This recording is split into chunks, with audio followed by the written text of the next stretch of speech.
Paz em Jesus seja contigo, Deus abençoe você, sua casa.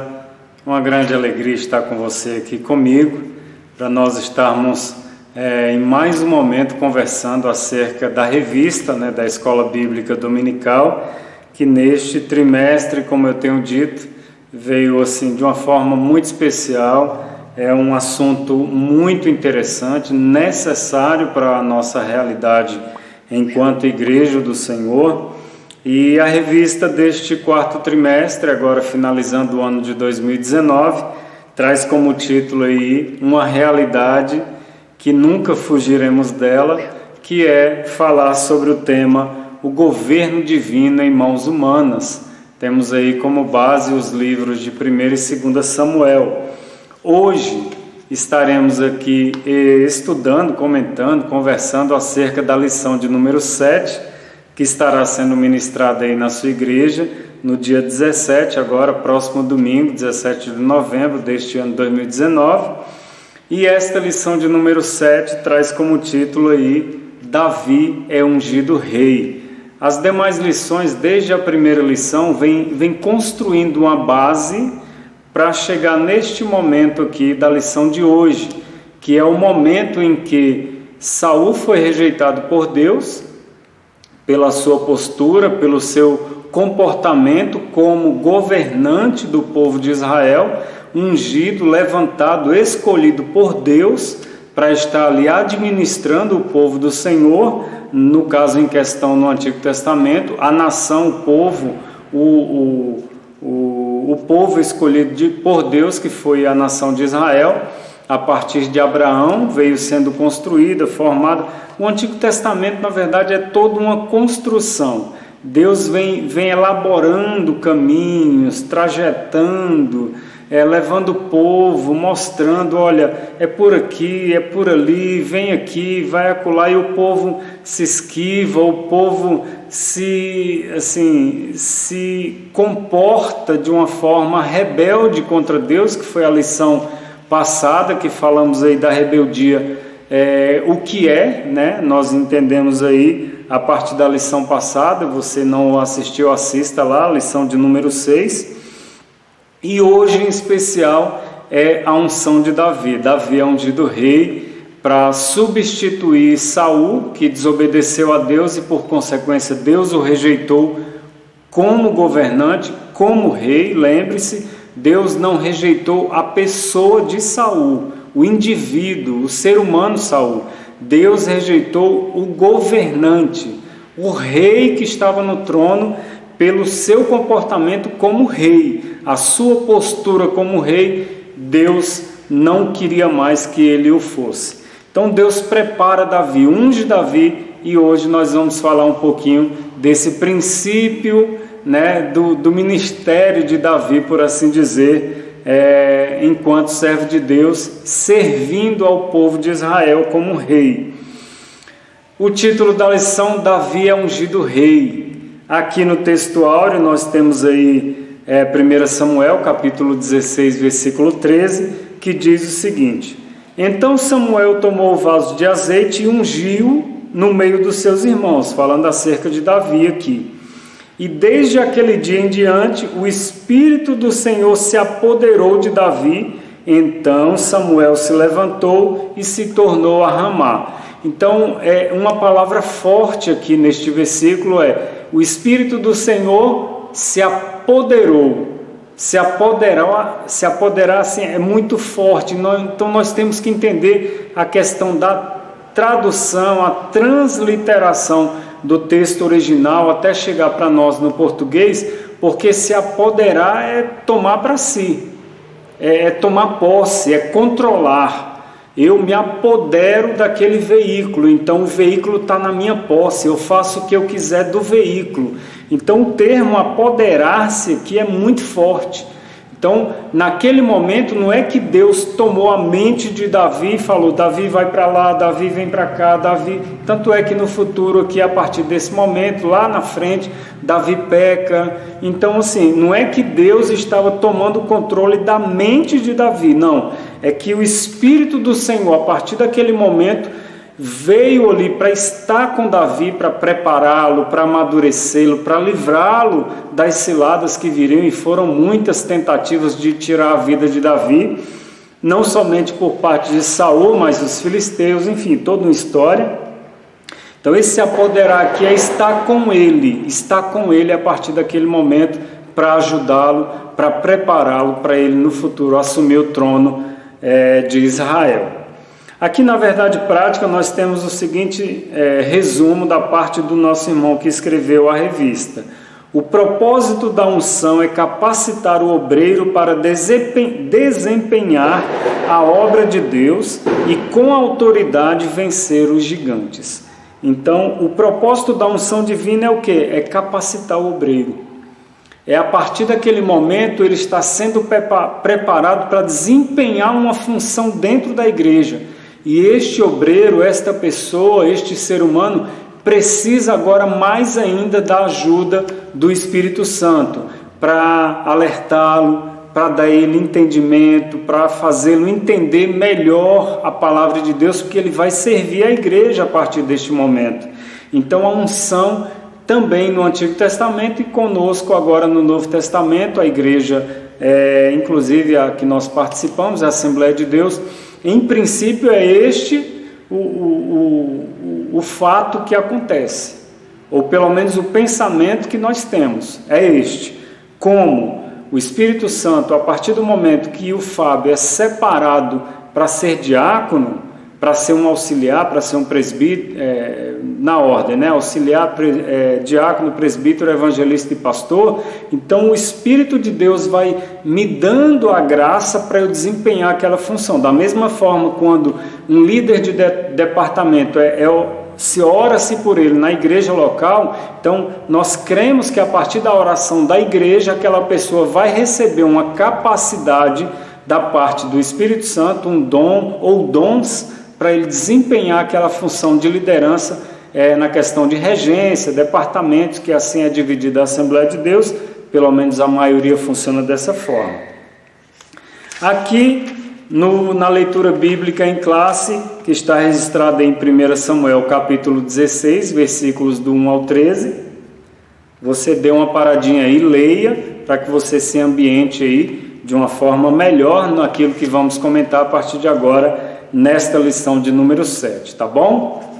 Antes de nós começarmos aqui, de fato, na lição, estamos ainda chegando na introdução, um comentário muito rápido aqui, com relação aos textos que trazem como base a lição, que é o textual, verdade prática. Agora vamos tem a leitura bíblica em classe, e vamos agora para a introdução. Mas antes da introdução, tem um botãozinho aqui embaixo, se inscreva no nosso canal se você não é inscrito. Na sequência, o sininho, hein? Ativa o sininho, porque se não ativar o sininho, as aulas que virão aí posteriormente não chegarão para você. E para que ela chegue, você tem que se inscrever e ativar o sininho.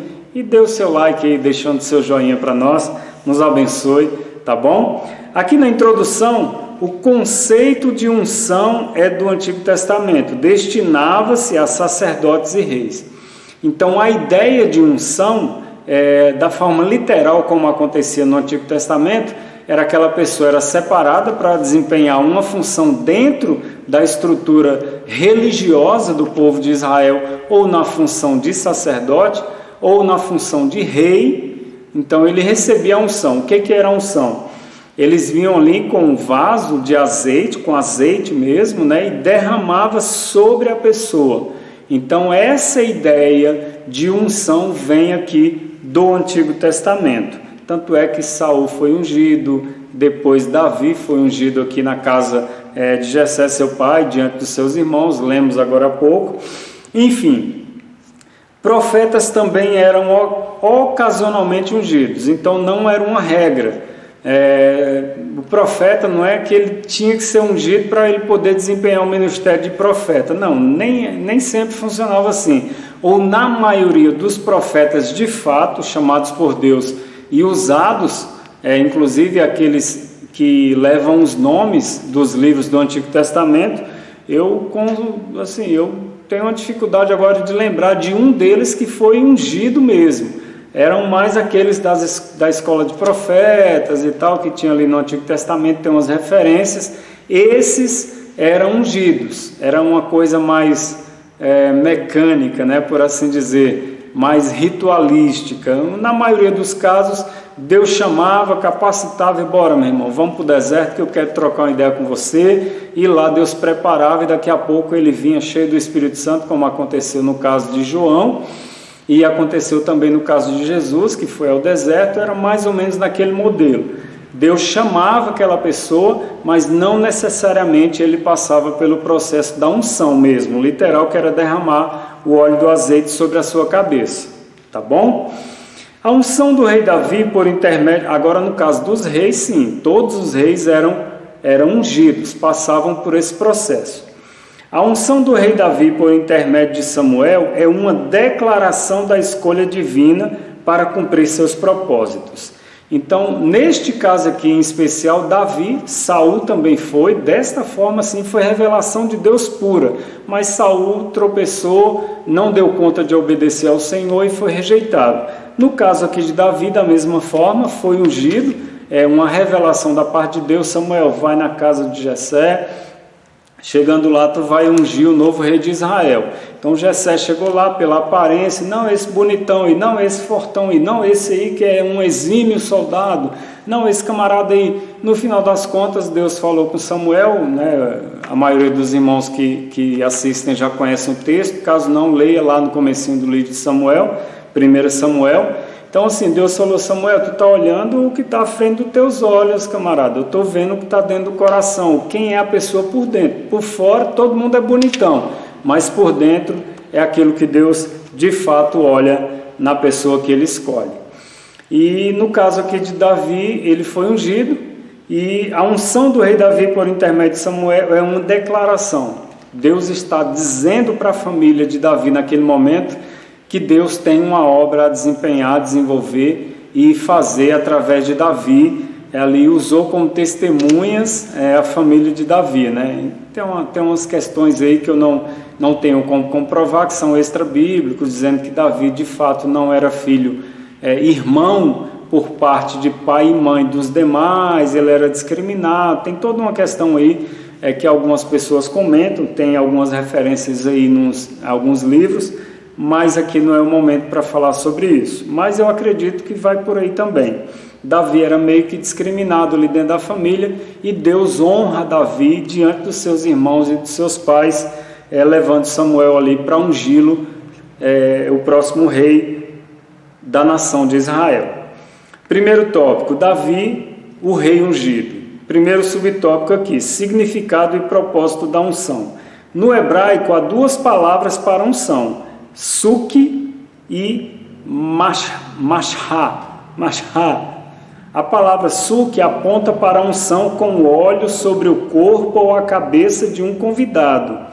Então suki é a ideia de que ali as pessoas recebiam e tinham vários costumes ali dentro da cultura do povo de Israel no Antigo Testamento. Até hoje muitos deles continuam acontecendo.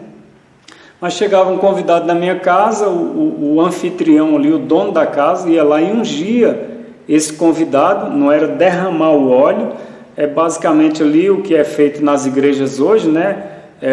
O obreiro vai lá, molha a pontinha do dedo e coloca na cabeça de alguém, ungindo, vai orar por... Então era mais ou menos isso. Então a palavra suki do hebraico é isso, é uma unção simplesmente na cabeça, não é derramar sobre o corpo, né?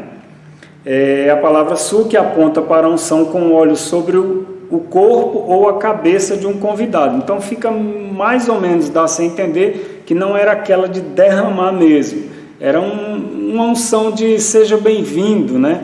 É igual hoje nós fazendo: seja bem-vindo, entra aí, senta no sofá da casa, vamos tomar um suco, uma água e tal. Quanto à palavra mashá, a ideia é a de cobrir ou untar. Dela deriva o substantivo Messias.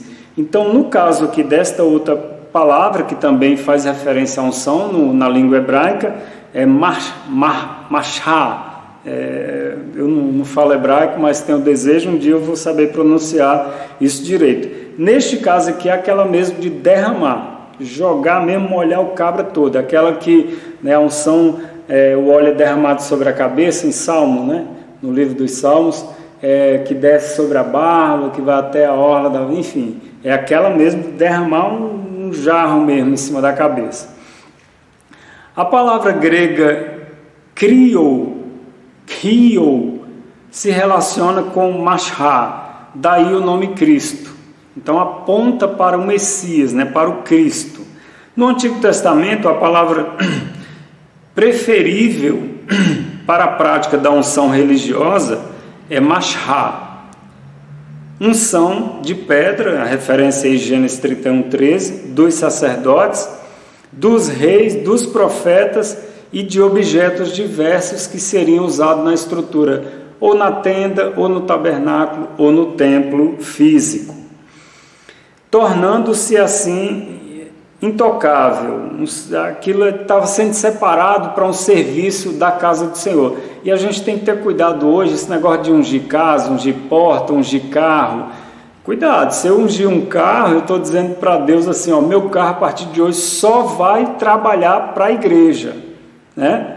Se eu ungir minha casa, eu estou dizendo, ó, a minha casa a partir de hoje é uma igreja de forma literal mesmo, vai servir, os irmãos podem vir na minha casa orar e fazer vigília, culto. Então esse negócio de sair ungindo objeto hoje tem que ter cuidado, porque a referência aqui no Antigo Testamento, quando alguma coisa ou alguma pessoa era ungida, estava separando aquela pessoa ou objeto para o serviço exclusivo na questão religiosa para Israel, tá bom? O templo, enfim, cuidado, é muito modismo aí, a gente vai atropelando as coisas e no final das contas nem sabe o que é que está fazendo, né? Segundo subtópico, o simbolismo da unção. Como um ato ordenado por Deus, a unção passou a simbolizar o derramamento do Espírito Santo.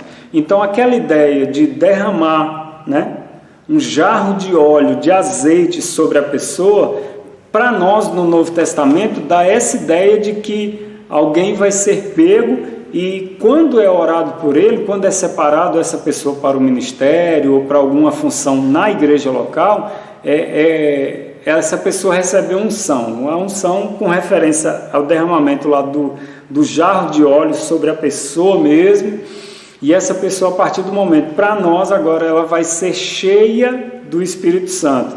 Então vamos colocar entre aspas aí a palavra cheia, né? Porque o Espírito Santo é como se desse a ideia que ele era o óleo mesmo, mas é só uma figura de linguagem, tá? Aquela pessoa recebe uma capacitação a partir da unção, seja para um ministério, para uma função específica dentro da estrutura das igrejas hoje, é como nós estamos dizendo para ela e para os demais que estão em volta, essa pessoa a partir de agora, a partir da oração da igreja, a imposição de mãos da igreja, essa pessoa receberá da parte do Espírito Santo um dom ou uma capacidade para ela desempenhar aquela função.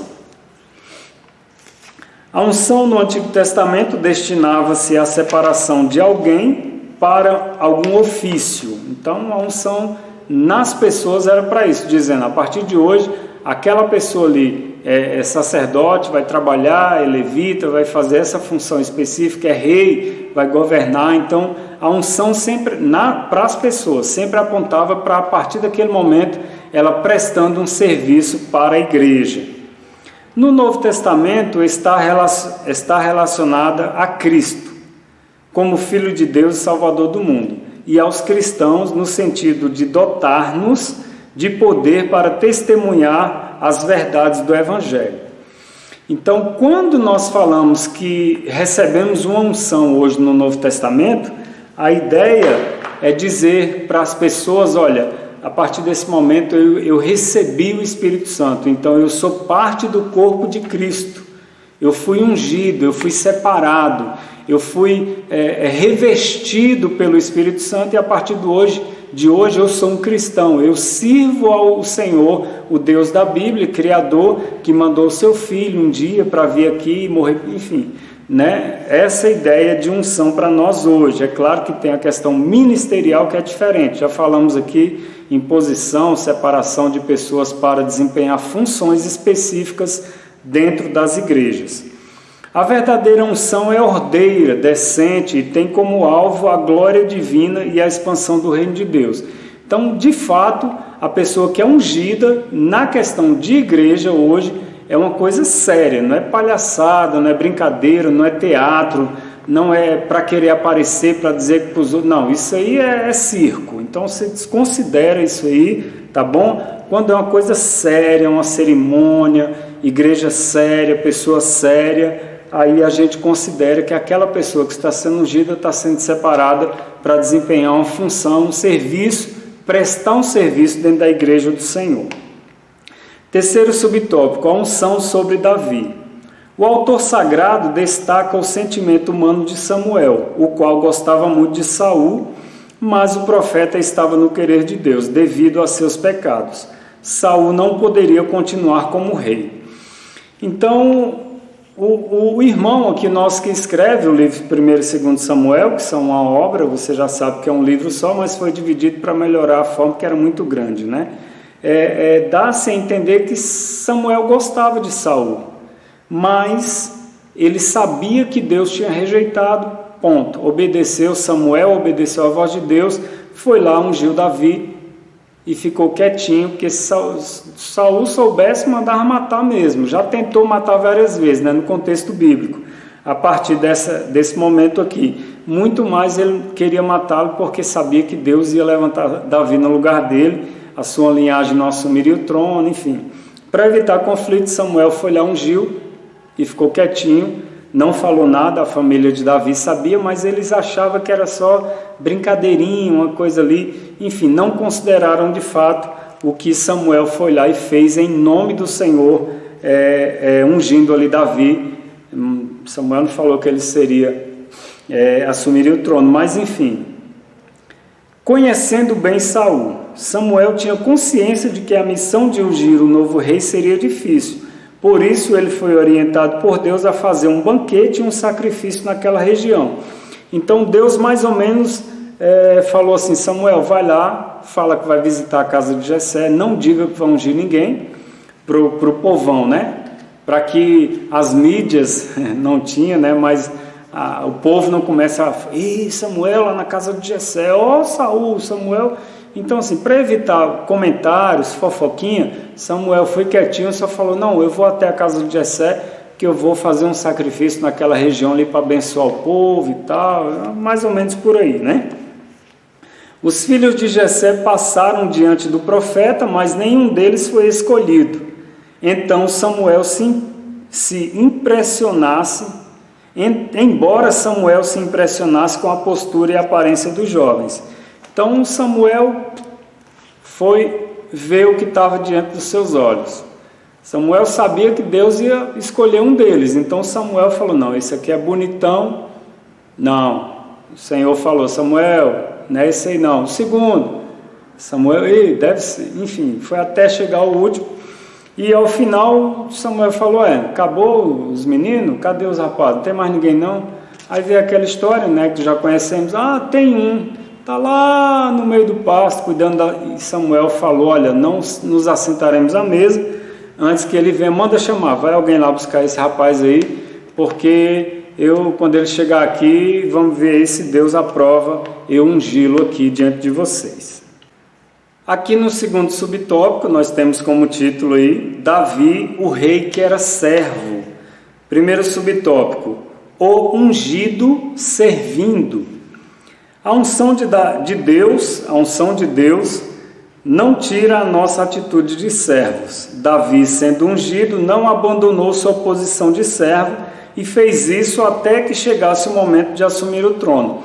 Então, o fato de Davi ter sido ungido na frente dos seus irmãos, dos seus pais, do profeta que representava ali Deus naquele momento, como um representante divino, que era Samuel. Então, essa unção não subiu a cabeça de Davi. Davi não saiu a partir daquele momento e no outro dia falou para os irmãos dele: traz um copo d'água lá para mim, porque agora eu sou ungido. Não chegou falando: não vou mais cuidar das ovelhas, porque agora eu sou ungido. Pai, arruma alguém lá dos meninos aí para tomar conta das ovelhas aí, porque eu não sou mais pastor de ovelha em meio do deserto, não vou mais me submeter a essa função humilhante, não vai, enfim, Davi não subiu para a cabeça, Davi continuou o mesmo Davi, servindo, a mesma postura para ajudar, para servir, para estar à disposição da família e daqueles que precisassem. Sua atitude de servo foi estratégica para que Deus o colocasse na corte de Saul, local de onde os planos divinos seriam executados. Então, o fato de Davi ter continuado humilde, servindo, ajudou, entre aspas, ajudou Deus colocá-lo lá no palácio de Saul, porque Saul passava um problema lá, uma perturbação na cabeça, e alguém disse, chama Davi lá, que ele toca um instrumento musical aí, rapaz, essa música dele acalma, tranquiliza qualquer um. Então, assim, se ele não fosse tão humilde, ele ia chegar e falar, não vou não, porque eu já sou ungido, eu já fui ungido, e daqui uns dias eu vou assumir o trono, e Saul que se vira. Não, ele foi lá, serviu, e Deus usou essa humildade de Davi para colocá-lo dentro do palácio para ele aprender. Daqui a pouco a gente vai falar um pouco sobre isso também. Aqui no segundo subtópico, o Espírito do Senhor se retira de Saul. O Espírito de Deus se afastou de Saul, conhecemos aí, a partir do momento que Deus o rejeita, o Espírito do Senhor se afasta, não está mais atuando na vida de Saul como rei, não vai dar mais a ele a condição ou o dom para que ele desempenhasse a função de governante ali. Para acalmar essa profunda melancolia na alma, o servo Davi foi convidado e levado à corte pela graça de Deus e por suas virtudes. Então, neste caso aqui, quando Davi é rejeitado por Deus, o Espírito do Senhor se afasta. Há um texto muito delicado também, onde fala que um espírito da parte do Senhor atormentava Saul.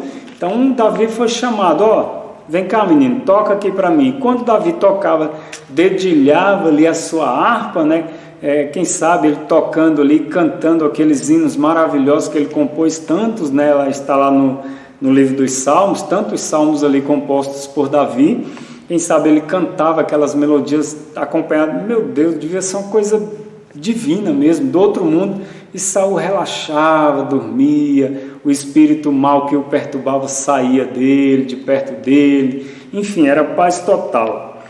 Terceiro subtópico, Deus levanta autoridades. Davi, em momento algum, relatou a unção de Samuel sobre sua vida, ou tentou aproveitar-se da vulnerabilidade do rei para matá-lo e assumir o reinado. Antes, participou de lutas em seu favor. Então, Davi não, como eu disse aqui, Davi não levantou a mão e disse, olha, eu sou ungidão, eu sou... Eu já ouvi tanto isso, por isso que às vezes eu sorrio aqui, porque eu vou lembrando das coisas, Já vi tantos irmãos chegar no púlpito e falar, olha, Deus está me usando aqui e vocês vão saber que passou um profeta aqui nessa igreja e não sei o quê. E eu acompanhei, infelizmente, quando o camarada faz isso, não acontece nada, e ele desaparece no mundo, o povo fica lá achando que foi mesmo e nunca acontece. Mas, enfim, Davi, humildezinho, não, só guardou para ele.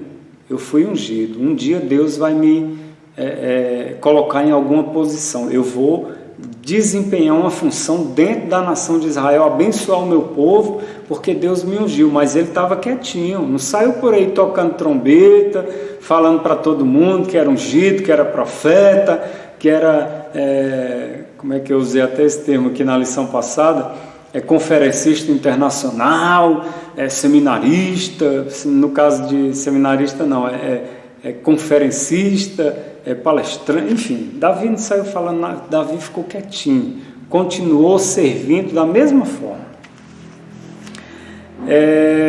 Só no momento certo é que foi aclamado rei, é Deus que levanta e dá autoridade.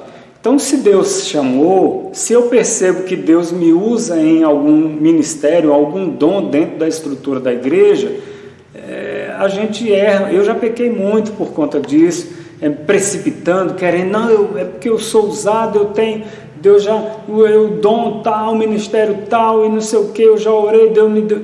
Eu já cometi alguns erros também, não é só os outros que erram, eu errei demais da conta e ainda cometo erros, mas assim a vida vai nos ensinando, né? A vida é uma escola e Deus vai nos ajudando, tirando aqueles matinhos, né, que é usado muito, ele fica no pelo da ovelha, Deus vai tirando, limpando a gente. Mas hoje eu percebo o quanto a gente não pode ser precipitado, porque há um tempo, né? Já disse o sábio, há um tempo determinado para todas as coisas debaixo do céu. Acabou, há tempo, vai ter um tempo, vai chegar o tempo. É só eu ficar na minha, permitir Deus trabalhar em mim, ler, estudar, aprender, buscar experiências, ajudar os departamentos da igreja para eu saber como é que funciona. Vou com os irmãos no evangelismo, vou levar sopa na porta do hospital, visito os presídios e eu vou ganhando experiência, Daqui um pouco Deus vai e me usa, me coloca em algum lugar, aí sim eu vou poder desempenhar um ministério a partir da minha pessoa, o Espírito de Deus me usando a partir daquela chamada de Deus na minha vida. No terceiro subtópico tem como título aí, Davi, o rei que era guerreiro. Então Davi era servo, nós vimos isso, humilde, servia a todos quantos precisassem dele, ele servia. Mas aqui no terceiro tópico também traz outra característica de Davi, Davi, além de servo, mas ele era guerreiro também. Ele sabia servir, ele sabia lavar a louça, limpar o chão, lavar o banheiro, mas ele sabia ir para a guerra também, empunhar a espada. Ele foi aprendendo isso aí, depois que ele... Enfim, vamos percebendo aqui ao longo desse terceiro tópico. Primeiro subtópico, o gigante Golias. Todos nós, até as crianças, já conhecem a história, principalmente as crianças, né? São muito ensinados aí a respeito desse texto e desse episódio que acontece através de Davi e Golias. Primeiro subtópico, o gigante Golias. Depois de ungido, Davi tem diante de si um grande desafio, o qual foi temido por todo Israel, lutar contra Golias, tendo este aproximadamente 3 metros de altura. Então, estavam os dois exércitos ali acampados, o exército de Israel de um lado, o exército filisteu do outro, e foi acordado ali, ou pelo menos o exército inimigo disse, olha, vamos levantar um guerreiro aqui para não precisar morrer ninguém, vamos pegar Golias. Golias, vai lá e desafia um guerreiro de Israel, e vocês dois lutam. Se Golias morrer, Israel ganhou. Se o guerreiro escolhido por Israel morrer, os filisteus ganharam a batalha e a consequência virá depois a partir dessa derrota. Neste caso aqui, Davi ia lá, Golias ia lá, tem homem aí? Quem é que vai lutar comigo? Vem cá, escolhe o melhor guerreiro de vocês aí para você lutar comigo e tal. Aquela história toda belíssima, né, que está aí nos livros de Samuel. E nenhum homem da parte de Israel teve coragem de enfrentar Golias. E o exército de Israel estava sendo humilhado por aquele gigante de aproximadamente 3 metros, gigante mesmo. Então, existem homens grandes no mundo, mas eu acho que 3 metros, só para aquele momento histórico mesmo, era ali descendente dos Anaquins. Esse gigante tinha uma couraça feita de metal, as armas de defesa eram de bronze e as de ataque eram de ferro. Então era um cara, intimidava mesmo, além do tamanho, as suas armas ali bonitonas, poderosas, a espada gigante ali que só não precisa nem bater na pessoa com o lado do corte, né? Era só descer o peso dela, matava o cabra só de um cascudo com aquela espada ali. Então o cabra era grande, a sua armadura, as suas armas ali eram imponentes mesmo, impunha respeito. Por isso que o povo de Israel, os soldados lá, ninguém se habilitou, né? Segundo subtópico, Davi ungido e cheio de fé. Davi continuava sua missão de servo, ele não ficava permanentemente na casa de Saul, mas sempre voltava à casa de seu pai, ficando a cuidar das ovelhas. Então, neste caso aqui, Davi, ele ficava depois que aconteceu a vitória, né, ali por parte dele ter vencido Golias, ele ficou entre a casa do pai e o palácio, servindo dos dois lados, E aqui na sequência desse segundo subtópico diz assim: o pai de Davi envia-o ao acampamento para dar provisão aos seus irmãos. E ali ele viu a afronta do gigante que já vinha desafiando o povo de Deus há mais de 40 dias, ou pelo menos uns 40 dias. Golias ia lá e falava: tem homem aí, vem lutar comigo. E ninguém se colocava à disposição de Saul para ir lá defender o exército, né? Porque o gigante era gigante mesmo, intimidava mesmo. Davi perguntou para alguém o que seria dado àquele que matasse o filisteu.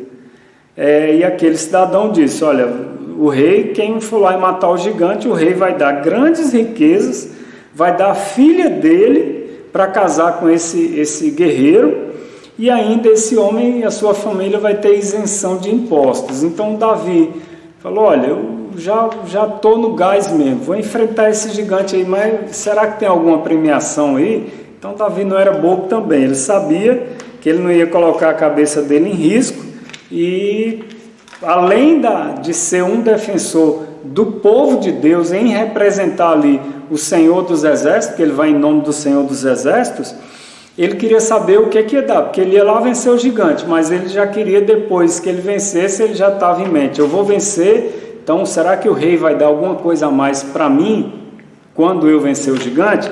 Então ele já foi bater um papo com Saul, já sabendo que Saul já tinha prometido para aquele homem que defendesse ali o exército de Israel, né? Quem é ungido e confia no poder de Deus não teme o inimigo, por mais feroz que este se apresente.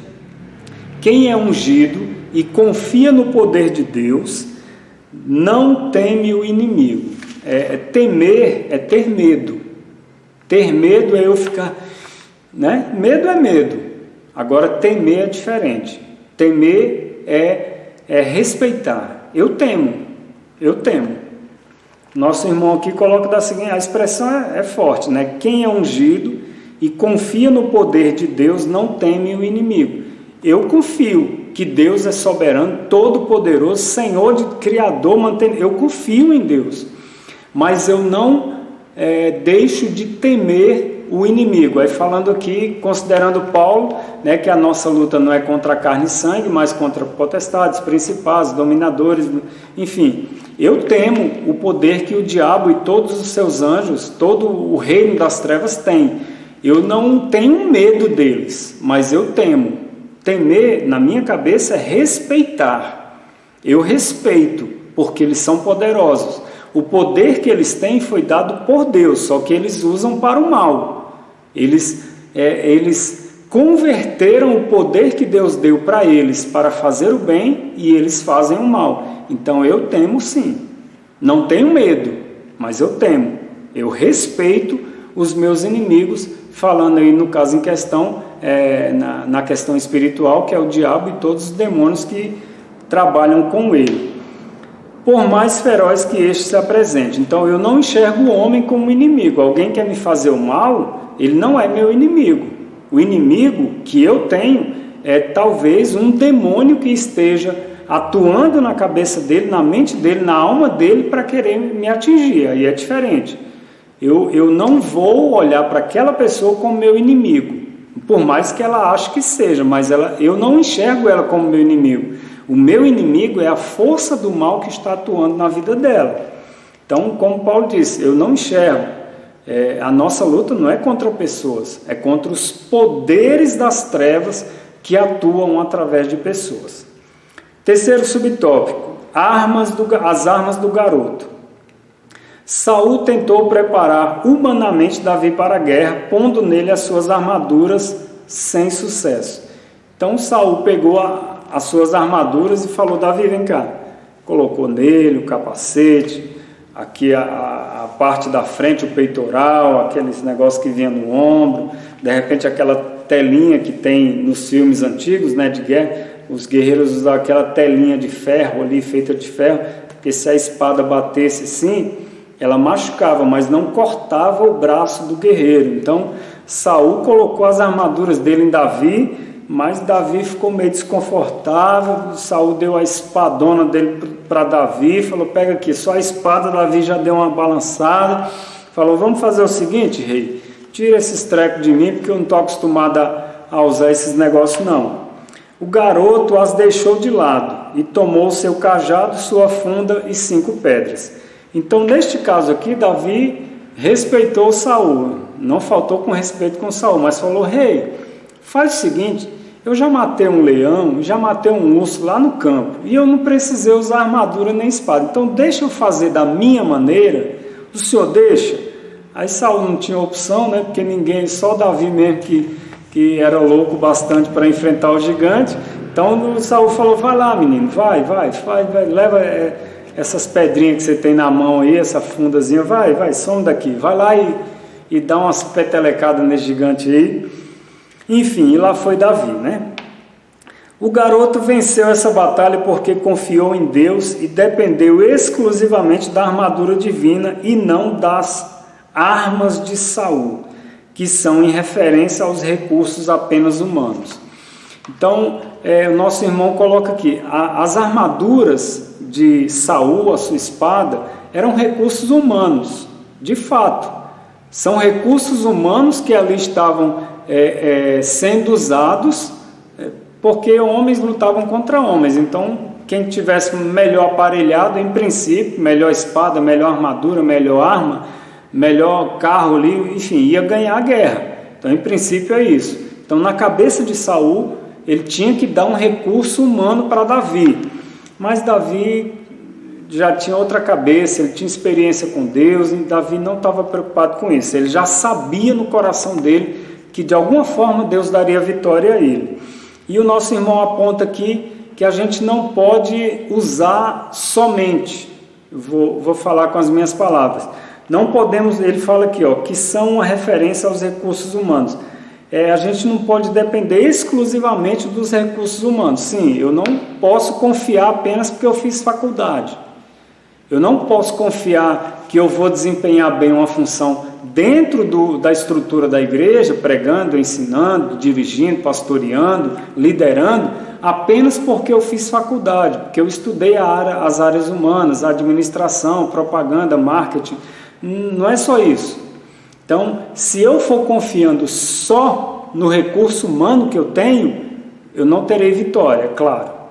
Mas eu tenho que ter também os recursos humanos, porque Deus abençoou a humanidade com inteligência, com sabedoria, com tecnologia, enfim, e eu tenho que ter uma noção disso sim. Eu gosto de saber um pouco de cada coisa. Eu já estudei muitos ramos da ciência, vários, estudei, li. Teve um momento que eu falei, não aguento mais não, é tanta coisa que eu não dou conta de guardar, apesar da minha cabeça ser grande, mas não dou conta de guardar, é muita coisa. Aí eu dei um tempinho, aí depois eu pesquiso mais um pouco, assuntos que vão aparecendo, sempre buscando atualidades, história, tecnologia. Nós, como obreiros, como servos de Deus, precisamos ter o recurso humano sim, mas eu não posso confiar exclusivamente naquilo que eu tenho, naquilo que eu sou, naquilo que eu possuo, ou no intelecto, no grau de intelectualidade, de inteligência, de maturidade que eu alcancei. Se eu confiar só em mim, eu já perdi a guerra. Não posso confiar, mas eu preciso ter. Davi foi experimentado no deserto primeiro, ele não chegou lá e matou Golias assim, bum, não, ele já tinha lutado contra um urso. Deus já tinha promovido experiências para ele no deserto. Deus já estava trabalhando no coração, na alma de Davi há muito tempo. Então Davi, quando chega para este momento aqui de vencer o gigante, Deus já tinha trabalhado, já tinha dado experiência, já tinha proporcionado vários momentos para Davi, lá no deserto, para que ele já tivesse uma maturidade, um conhecimento, uma tranquilidade para enfrentar ali aquele gigante. Aqui no quarto subtópico, o contraste entre Davi e Golias. Enquanto todos temem o desafio do gigante, Davi responde com segurança por confiar no Senhor. Ele não entraria nesse combate com os ideais de Golias, que buscava manter sua fama. Então Golias era um guerreiro famosíssimo. Golias era um guerreiro que ganhava tudo. Então Golias estava ali defendendo o exército filisteu, sim. Queria vencer, sim. Mas antes de qualquer coisa, Golias queria manter a sua fama de guerreiro que nunca tinha perdido. Se fosse hoje aí no MMA, né, não tem essa luta aí, ele só ganhava de nocaute. Ia lá, pum, botava o cabra para dormir lá, nocaute, nocaute, nocaute. Então Golias tinha que manter e queria no seu coração manter a sua fama. Não, vai vir um magrelo desses aí, eu vou dar uma espadada, corto o cara no meio, mantenho a minha fama. Golias, pensando. Mas Davi não tinha a cabeça de Golias. Davi já foi de imediato, falou, ó, você vem contra mim, mas eu vou contra ti, em nome do Senhor dos Exércitos. Você acredita na tua espada, na tua experiência enquanto guerreiro, no teu tamanho, na tua força física.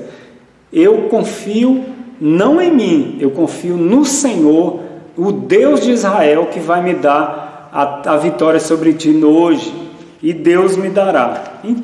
Era diferente, Golias pensava uma coisa, Davi tinha em mente que Deus daria a ele a vitória. É muito diferente, não tem nem como comparar aqui. Enquanto todos temem o desafio do gigante, Davi responde com segurança por confiar no Senhor. Davi não pensava o que pensava Golias. Golias queria a fama, manter a sua fama, mas Davi queria defender o exército do Deus vivo, que era o povo de Israel. Davi não guerreava suas guerras, mas sim as do Senhor. Então Davi entra ali não para lutar, não para ganhar os presentes que Saul daria, né? Não, ele ia lutar ali antes de qualquer coisa, no seu coração, dizendo: o Senhor dos Exércitos me dará vitória e eu vou honrá-lo aqui diante de todos. E todos verão que o Senhor é Deus sobre Israel e eu estou aqui em nome dele para vencer esta guerra. Conclusão: Deus procura homens e mulheres para entregar-lhes grandes responsabilidades. É fato, eu penso dessa forma também. Tanto é que eu entendo que personagens bíblicos, tem gente que fala: você quer ser como Paulo, você quer ser como Jeremias. Não, eu quero ser o Fábio, eu não quero ser como eles, porque o que Deus fez com eles foi com eles. Deus fez com alguém, foi com esse alguém, não comigo. Deus tem algo comigo, a partir de mim, a minha estrutura psicológica, orgânica, fisiológica, mental, neural, física, enfim, Deus tem uma obra comigo. Eu vou imitar a postura, o comportamento de Paulo, de Cristo, como Paulo disse: olha, quer ver Jesus, quer se comportar, me imita a mim, porque eu imito ele. Então, assim, eu imito em alguns momentos, eu aprendo, eu busco referências, mas eu não quero ser aquela pessoa, né? Eu não quero ser aquele personagem, eu quero ser o Fábio, que como aquele personagem foi usado, eu também posso ser usado por Deus para desempenhar uma função, um ministério, a partir do Fábio, da estrutura do Fábio, porque eu não sou igual a ninguém. Eu sou único nesta terra, você é o único aqui. Então Deus vai desempenhar alguma coisa através de você. Eu não vou imitar o pastor fulano de tal. Tanto é que tem muitos aí que imitam pregadores, mestres, ensinadores, pastores e tropeçam nas suas palavras, porque ele não tem como ser igual àquela pessoa. Não tem jeito. Deus unge e separa pessoas humildes para a sua obra, que estejam prontas para viver pela fé e que não temam enfrentar o inimigo. Maravilhosa lição, encerramos por aqui, graças a Deus mais uma, né, a lição de número 7. E eu desejo muito que você tenha comigo compartilhado dessas ideias, possa eu ter ajudado você, professor, aluno, amante do estudo bíblico, da leitura bíblica, e sempre te aconselhando: leia a Bíblia. Antes de ler livros, leia a Bíblia, tá bom? Livros de teologia, livros que fazem referência ao contexto religioso. Estudar, você tem que estudar mesmo, não tem para onde correr, mas falou de Bíblia, igreja, evangelho, leia a Bíblia antes de qualquer livro, tá bom? Porque é bom você ir ler livros depois que você tem um conhecimento bíblico, para você não tropeçar em algumas coisas, alguns pensamentos meio fantasiosos que existem alguns escritores aí que ainda passam para os seus livros.